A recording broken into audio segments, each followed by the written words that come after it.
उसामा गाजी, आप लग तो नहीं रहा कि डेफिनेटली फरवरी तक इलेक्शंस हो पाएंगे, जो टेक्निकली सारे मामलात देखने हैं हल्का बंदियों के बाद तैयारियों के लिए, तो फिर क्या एक बहरानी कैफियत देख रहे हैं आप मुल्क में मजीद? जी बिल्कुल, और ये बहरान बढ़ता चला जाएगा। आपने देखा जिस तरह पंजाब और खैबर पख्तूनख्वा में 90 दिन के अंदर इलेक्शन नहीं करवाए गए, सुप्रीम कोर्ट का भी हुक्म आया, वो भी नहीं माना गया। उसके बाद अक्टूबर की तारीख इलेक्शन कमीशन ने दी थी, वो भी गुजर गई। फिर आपकी असेंबली तहलील की गई। इसी वजह से कौमी असेंबली को तहलील किया गया कि आगे मामला जाए, यानी 60 दिन के अंदर इलेक्शन ना करवाने पड़े, 90 दिन मिल जाए। और उसके बाद फिर मरदमशुमारी का मामला देख लें तो एक तसलसल है, यानी हर वो काम किया गया कि जिससे इलेक्शन किसी तरह से डिले हो सके। अब तो ये जानबूझकर मगरमच्छ के आंसू हैं कि चाहे पीपल्स पार्टी की तरफ से आप देखिए कि ये होना चाहिए, या पाकिस्तान बार काउंसिल की तरफ से भी आ गया है कोई तहरीक चलाएंगे। उससे पहले उनको नहीं पता था, जबकि आजम नजीर तारड़ साहब वजीर कानून थे, अब गालिबन वो भी पाकिस्तान बार काउंसिल का हिस्सा है।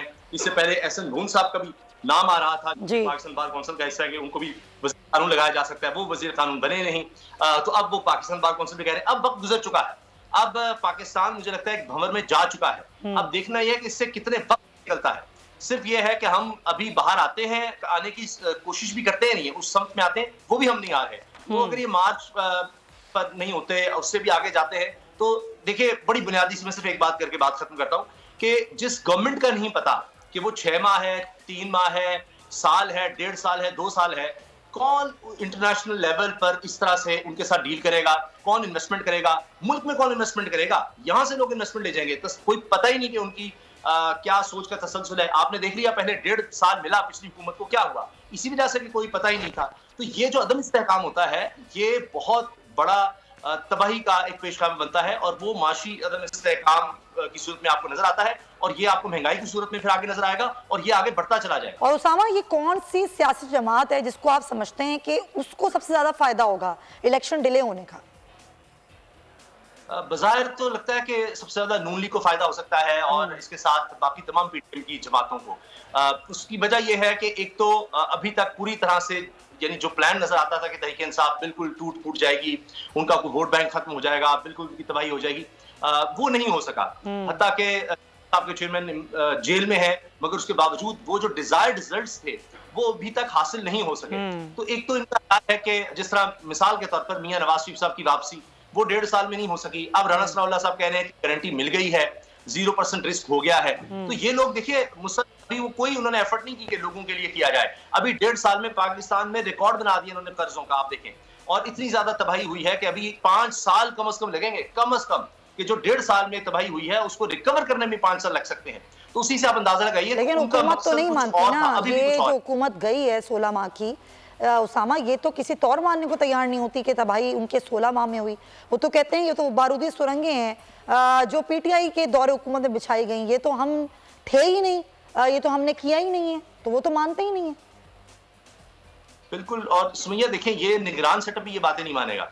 एक वक्त आएगा, अभी तो ये निगरान सेटअप में आप देखें सबके लोग एडजस्ट किए गए हैं, हर एक को इसमें भी हिस्सा मिला है।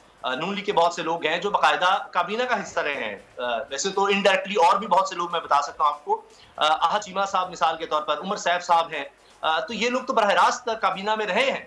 तो इसी से आप अंदाजा लगा लीजिए। तो ये भी हत्ता कि इनकी काबीना का कंटिन्यूएशन है, फिर भी ये काबीना भी वक्त आएगा, ये सुरंगी साहब आप देख लीजिएगा, ये कह रहे होंगे कि जी ये तो पिछली हुकूमत का किया है, हम क्या करें, हमें तो अभी डॉलर और महंगा करना होगा क्योंकि इन्होंने रोका हुआ था, अभी पेट्रोल और महंगा होगा, बिजली हमें महंगी करनी पड़ी है, चीजों की कीमतें और ऊपर जाएंगी, क्योंकि हम ठीक कर रहे हैं, हम मईशत उस रास्ते पर लगा रहे हैं। आप अंदाजा लगाएं कि निगरान सेटअप के वज़ीर इत्तलात ने जो पहली बात सुनाई है वो ये सुनाई है कि वो इलेक्शन करवाने नहीं आए। उन्होंने कहा कि इलेक्शन करवाना कमिश्नर का काम है, हम तो, हमारी पहली तरजीह मईशत है।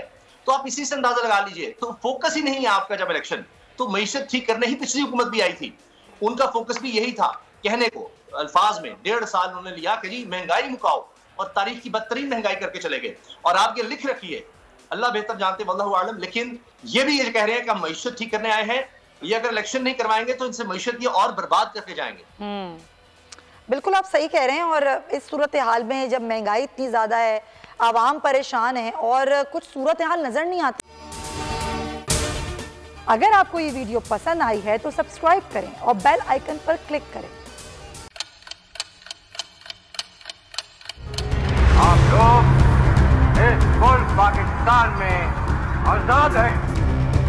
सहाफती उसूलों पर कारबंद बोल न्यूज ने रखी रिवायत बरकरार। बोल न्यूज की जानिब से देखने वालों को यौम आजादी की बेहद मुबारकबाद। मुल्क भर से जश्न आजादी की तकरीबात बोल ने दिखाई अपनी स्क्रीन पर। पाकिस्तान के 76वें यौम आजादी का जश्न बोल ने सुनाई पाकिस्तान जिंदाबाद के नारों की गूंज। बोल की सबसे बड़ी ट्रांसमिशन में पाकिस्तान का नाम रोशन करने वालों ने दिए कौम को पैगामात। बेपनाह मुश्किलात का सामना करके इस मुल्क को हासिल किया। आज़ाद कौमों को बहुत सी कुर्बानियाँ देनी पड़ती हैं। 76 वालियों में आज़ादी का दिन जोश खरोश के साथ मनाया, क्योंकि जिंदाबाद पाकिस्तान ये है बोल की पहचान। सब्सक्राइब करें और बेल दबाएं ताकि कोई खबर रह न जाए।